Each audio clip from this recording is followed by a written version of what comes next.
Boa noite, meu povo! Sejam muito bem-vindos ao programa de hoje. É muito bom encontrar com vocês novamente. E para quem está passando aqui pela primeira vez, vou deixar um recadinho. Anota aí na agenda. Toda terça e quinta, às 8h30 da noite, temos um encontro marcado, aqui no link do Google Meet da disciplina de Educomunicação. E se por acaso tu perdeu o link, nem te estressa. É só prender o grito lá no grupo do WhatsApp, viu? Oh, e agora quem poderá nos ajudar? Eu! O Chapolin Colorado! Não contavam com minha astúcia. Eu me chamo Adriane e juntamente com os meus colegas Amanda, Cadu, Deise, Juliana e Marcelo, vamos falar um pouquinho sobre o rádio e os podcasts como ferramenta de comunicação e educomunicação. Então aumenta o volume aí, se acomode na cadeira e simbora para a apresentação do trabalho de hoje. E para conhecer um pouco sobre o rádio e o podcast, temos aqui na nossa mesa alguns convidados, alguns especialistas da área. Desde já eu agradeço a presença de todos, né? Muito obrigada. Vamos começar a conversa então aqui com a Deise. A Deise é especialista na história da comunicação. Gostaria de começar te perguntando o seguinte, Deise, onde é que surgiu o rádio? Como é que surgiu essa invenção? Boa noite. Eu que agradeço essa oportunidade de vir aqui contar um pouco do que eu sei para vocês. Quem foi o inventor oficial do rádio? Então, na literatura não há um consenso de quem é esse inventor oficial, esse cientista. Aparecem vários cientistas, o que nos leva a que todos eles contribuíram para nós conhecermos o rádio que temos hoje. Que interessante! Mas quais foram assim, os marcos históricos? Quais foram os principais cientistas que colaboraram para o desenvolvimento dessa tecnologia? O primeiro registro que temos sobre o rádio é em 1893 e 1894, através do padre Landel de Moura, que realizou transmissões de telegrafia sem fio. Esse padre é brasileiro, gaúcho e era envolvido em várias ciências. Após isso, apareceu o italiano Guglielmo Marconi, em 1899, um inventor. Sua primeira transmissão foi feita pelo Canal da Mancha. Nessa mesma época, Nikola Tesla também realizava estudos e patenteou esses estudos sobre rádio nos Estados Unidos. Bah, que legal! Não tinha nem ideia que tinha um brasileiro envolvido no desenvolvimento dessa tecnologia, muito mais um gaúcho, né? Bom, já que tinha um brasileiro envolvido, essa tecnologia deve ter chegado em seguida aqui no Brasil, ou não? Quando foi que o rádio chegou ao Brasil? Então, a primeira transmissão de rádio no Brasil foi em 1922, em uma homenagem ao centenário da independência brasileira. Em 1º de maio de 1923, surge a primeira rádio brasileira, a Rádio Sociedade do Rio de Janeiro, onde os ouvintes eram associados e pagavam mensalidades a ele. Em 1936, essa rádio foi doada para o Ministério da Educação. Hoje em dia é a atual Rádio MEC. E o que se ouvia no rádio nesta época, assim? Fala um pouquinho pra gente do início da utilização dessa mídia aqui no país. Essa mídia, ela é muito interessante. Em 1941, foi a primeira radionovela foi ao ar. E nesse mesmo ano surgiu o Repórter Esso, com a vinheta Amigo ouvinte, aqui fala o Repórter Esso, testemunha ocular da história. O primeiro programa de reportagens e noticiários do rádio. Era muito interessante e, em 1953, a rádio italiana fez a primeira transmissão de futebol. É uma coisa assim, o rádio evolui muito ao longo dos anos. E tanto que em 1996 iniciaram no Brasil a transmissão de rádio via internet. O rádio, ele além de ser uma distração e lazer, ele toca músicas, tem programas de rádio, tem programas humorísticos, tem vários tipos de programas dentro dessa mídia. E estudando a história do rádio, assim, provavelmente tu já deve ter te deparado com alguma história curiosa ou engraçada a respeito desse assunto. Tu tens alguma para contar pra gente? Tem uma história bem engraçada, bem curiosa no rádio. Em 1938, um programa de rádio simulando a invasão de extraterrestres nos Estados Unidos desencadeou um pânico geral na costa leste. A rádio interrompeu a programação normal musical como se fosse um telejornal. Só que no início desse telejornal, a rádio disse que era uma dramatização de um livro, A Guerra dos Mundos. Foi dito no início que era um radioteatro, mas teve gente que não escutou e que não pegou essa primeira parte. E como era véspera de Halloween, achou que realmente aquilo estava acontecendo, causando um pânico geral na população, assim, as pessoas saíram à rua em congestionamentos, gritando, medo, assim, foi uma coisa assim, olha, foi um marco da mídia, que eu acho que foi um marco do rádio isso, essa parte, esse fato da história. Não, olha, assim, tipo, eles se sentiram realmente que tinham extraterrestres e alienígenas atacando eles. Foi uma situação, assim, a gente ri, mas no momento deve ter sido um pânico, mas foi uma coisa que marcou muito a história do rádio. Realmente bem curiosa essa história, né? Eu consigo imaginar, assim, um furdunço que não foi na época, né? Isso é uma das coisas que me fascina, assim, no rádio, né? Esse poder que ele tem tanto de informar o ouvinte, mas também de trazer esse ouvinte, de imergir ele na história que está sendo contada, né? Então ele serve tanto para entretenimento, para informação, é uma ferramenta assim que realmente me fascina. Tanto é que eu escolhi trabalhar com isso, não é verdade? Então, como trabalho com podcasts, não posso deixar de te perguntar isso, Daisy. Me diz uma coisa, quando que surgiram os primeiros podcasts? Então, os podcasts, ele é considerado uma mídia e ele é uma mídia nova. Ele surgiu em 2004 na Inglaterra por uma rádio britânica. E em 2005 teve a primeira produção brasileira de podcasts.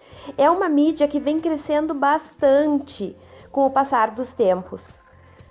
E se nós pensarmos, tem diversos canais e diversas plataformas onde a gente pode escutar esses podcasts. Tem sobre diversas áreas, é muito interessante. É uma coisa assim que a gente deveria se aprofundar mais e teria que ter um dia só para falar dele, de tão interessante que é. Ah, com certeza, Deise. Esse assunto rende muito. Por isso nós convidamos a integrar a mesa hoje o Carlos Eduardo. Boa noite, Cadu, tudo bem? O Cadu, ele é um ouvinte assíduo do nosso programa. Ele é um consumidor das mídias que estamos discutindo hoje, então do rádio e do podcast. Cadu, tu poderia falar para nós, assim, na tua visão, qual é a principal diferença entre essas duas mídias? Oi, Adriane, como é que vai? Então, muito boa essa tua pergunta. A diferença entre o rádio e o podcast está no modelo de consumo e transmissão. A rádio, então, possui uma grade de programação, na maioria das vezes, ao vivo, e o podcast é produzido e consumido sob demanda. Então, a pessoa produz o podcast para um determinado público, né? Então, o usuário pode ouvir na hora que quiser, quantas vezes quiser, só tem que dar o play e baixar o episódio. E na contramão desse conteúdo sob demanda, as rádios têm como objetivo a transmissão em massa, buscando atingir o maior número possível de ouvintes. Estamos aqui também na nossa mesa com o Dr. Marcelo. Dr. Marcelo, muito obrigada por ter aceito o convite. O Dr. Marcelo foi ministro da Educomunicação durante 5 dias, tá certo? Durante o período de 1º de abril a 5 de abril deste ano. Então, muito boa noite, Dr. Marcelo. Quais são as características mais marcantes assim do rádio para você? Boa tarde, Adriane. Boa tarde a todos que estão na mesa. É um prazer estar aqui com vocês nesse momento. E eu vou falar um pouco das características do rádio, complementando o que o Cadu acabou de nos falar ali sobre o rádio. O que nós podemos dizer é que no rádio, o ouvinte recebe passivamente as informações passadas através de ondas eletromagnéticas. E essas ondas elas passam por uma central e ela é recebida num aparelho, que é o rádio. E somente nos locais e nos momentos disponibilizados pela central. Então o rádio, ele depende, o ouvinte só vai consumir aquele programa no momento que ele é disponibilizado pela emissora. E um programador do rádio, que vai fazer a programação. Então o ouvinte não tem a liberdade de escolha diferente do que acontece no podcast. Outra característica importante que nós podemos falar do rádio também é que ele é um meio de comunicação fundamental para disseminar informações e entretenimento, né? Que as pessoas podem acompanhar em tempo real tudo o que acontece no mundo. E atualmente existem muitas possibilidades tecnológicas, né, que permitem o rádio tornar-se moderno, ágil e simultâneo aos acontecimentos. E aí nós temos aqui a web rádio, né? O que é a web rádio? O consumidor, no caso, né, o ouvinte, ele vai escolher, diante de uma grade de programação que a emissora disponibiliza, o que ele quer ouvir. E nós temos o rádio na internet, que tu tem um link ali, que tu acessa a internet e tu vai ouvir a programação disponibilizada pelaquela emissora no momento. Como tu falaste em rádio e web rádio, quero aproveitar e chamar para discussão também a Juliana Medina. A Juliana é PhD em Comunicação pela Universidade de Colômbia e tem a tese e a dissertação na área que nós estamos discutindo hoje. Boa noite, Juliana. Tu pode explicar um pouquinho pra gente a diferença entre a rádio e a web rádio? Então, boa noite a todos os nossos ouvintes e aos componentes da mesa. É um prazer estar aqui com vocês compartilhando um pouquinho. O termo rádio compreende diversas manifestações, né? Uma rádio tradicional, digamos assim, é um sistema de emissão e transmissão de som, que recorre às propriedades das ondas hertzianas. O segundo seria uma rádio online, né, que engloba todas aquelas emissoras que operam via internet. Então ele independe de ter o sistema hertziano. Além daqueles produtores independentes de conteúdo, disponibilizado também via a rede mundial de computadores. E como é que essas rádios web se organizam?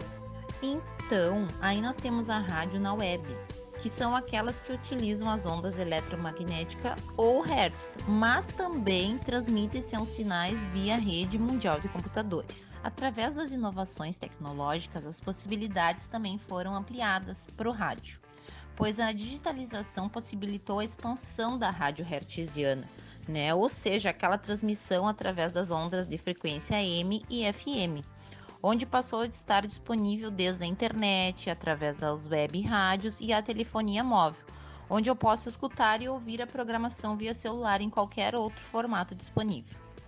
Um exemplo seria a nossa rádio aqui, né, que além da programação normal, oferece no site chats, vídeos, blogs, fotos, notícias, downloads, entre outros produtos.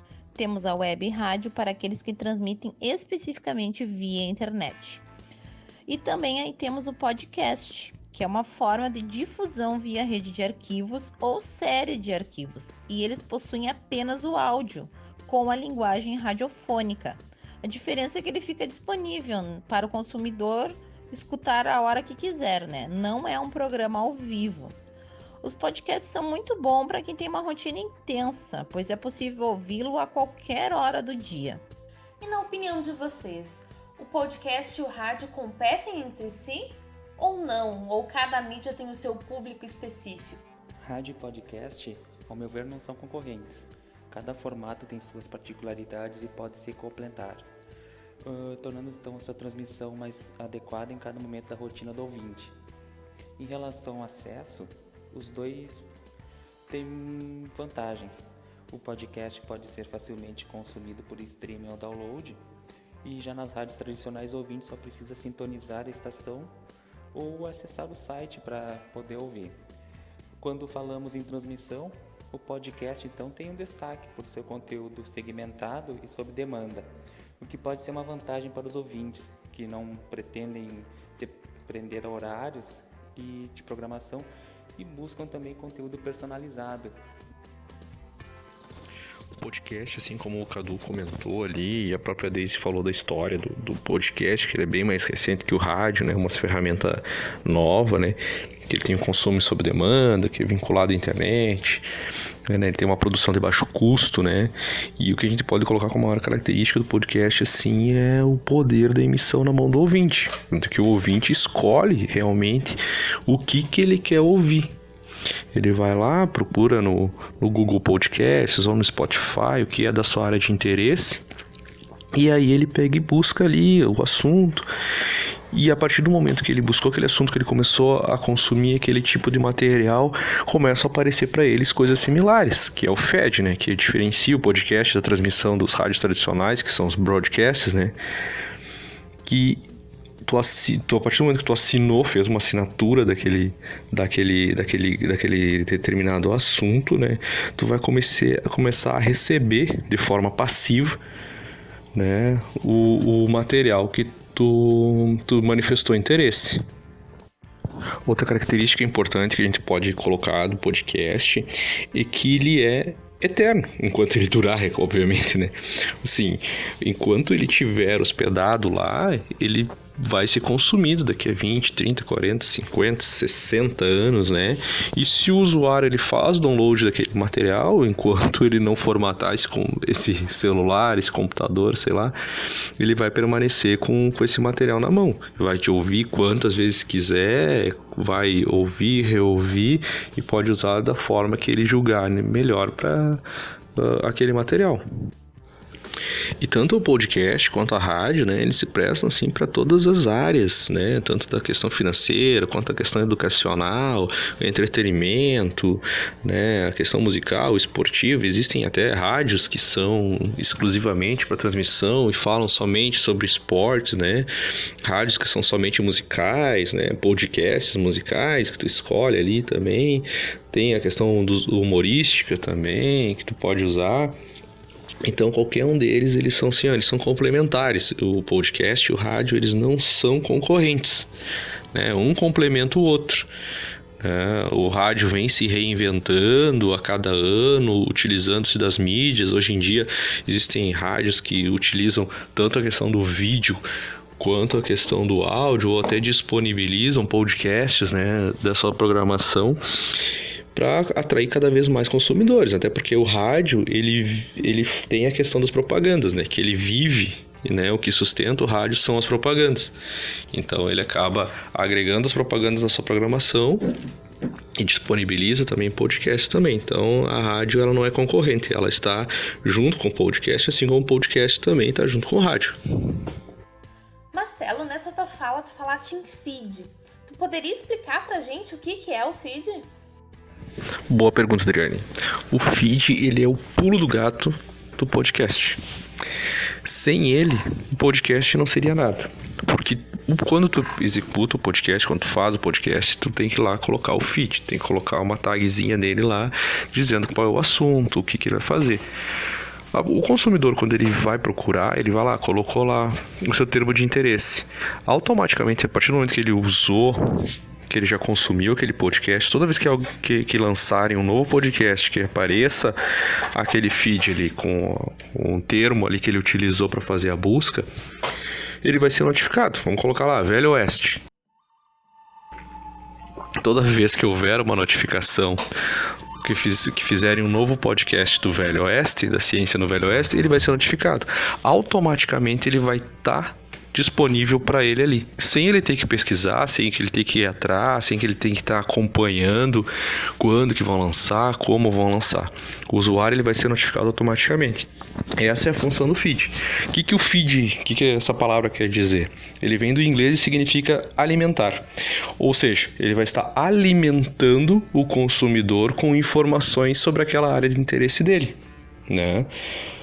Então, sem necessidade dele estar buscando saber quando que vai precisar, quando que vai ser lançado um novo episódio daquele podcast. É isso que diferencia o podcast de um arquivo de áudio MP3 ou alguma coisa que esteja na internet. É esse feed. Realmente é o diferencial, é o que tornou o podcast ser tão atrativo e que as pessoas não precisam estar buscando novas atualizações para consumir esses produtos. Está compondo a nossa mesa hoje também a Amanda. Obrigada por ter aceito o nosso convite. Amanda, boa noite.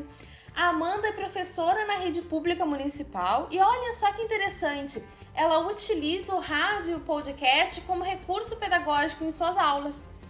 Amanda, tu pode falar um pouquinho pra gente sobre a importância desses avanços tecnológicos e do rádio e do podcast para a educação? Boa noite, ouvintes. Boa noite, colegas de mesa. Primeiramente, agradecer esse convite, belíssimo, para a explanação sobre esses recursos midiáticos e parabenizar os colegas pela excelente contribuição, que tivemos até agora sobre a história, o uso desses recursos. Bom, eu venho com uma contribuição, a minha fala ela vem em relação ao uso dessas mídias na educação. Com o surgimento e o avanço das tecnologias, ocorreram diversas alterações e modificações no nosso cotidiano. E as novidades elas não cessam, visando somar positivamente na vida de todo ser humano, pois se abre um leque de conhecimentos e oportunidades que em outros tempos muitas pessoas não tinham acesso. De tal forma, a tecnologia ela vem a somar com o processo educacional. Ou seja, a educação hoje ela deve buscar na tecnologia novas ferramentas que possibilitem muitas vezes o desenvolvimento do processo ensino-aprendizagem. Então a educação ela deve vir aliada ou se somar a esses processos de mídia, levando em conta o que os colegas colocaram sobre rádio e podcast. E na tua opinião, como que o rádio e o podcast podem auxiliar no processo de ensino-aprendizagem?